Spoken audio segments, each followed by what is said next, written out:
اللہ کا قرآن جو عمارت ہے آپ کے عقائد کی، افکار کی، اس عمارت کی بنیاد اگر یہ نہ ہو تو اس عمارت کی کوئی گارنٹی نہیں ہے صحیح ہونے کی اور مضبوط ہونے کی۔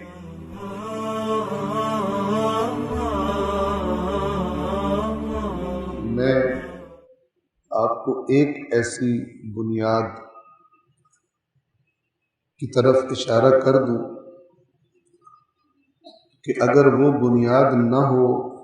آپ کے یا آپ کے بچوں کے دین کے بارے میں، اسلام کے بارے میں، تشیع کے بارے میں،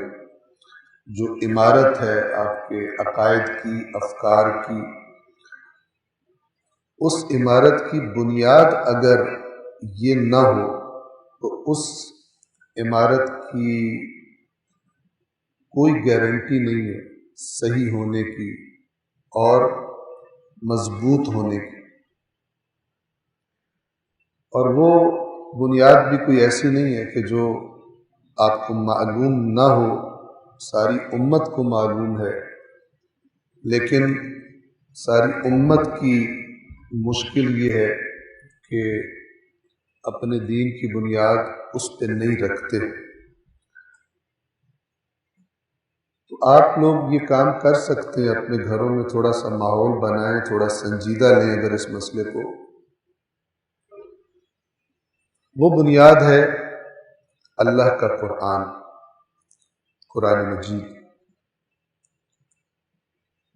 یہ وہ پہلی چیز ہونی چاہیے کہ جو دین کے طور پر ایک مسلمان کے ذہن میں داخل ہو، پہلی چیز ہونی چاہیے۔ یہ خالص بھی ہے،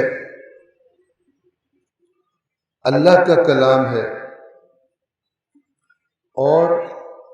اس اعتبار سے بھی اطمینان ہے کہ اس میں کوئی تبدیلی، کوئی رد و بدل نہ ہوا ہے نہ کبھی ہوگا، اور یہ جس طرح اللہ کے رسول پر نازل ہوا تھا اسی طرح محفوظ ہے تا قیامت، اور اس کی حفاظت کا ضامن خود اللہ ہے، اور ہونا بھی ایسے ہی چاہیے تاکہ قیامت تک جو بھی انسان ہدایت کا طالب ہو،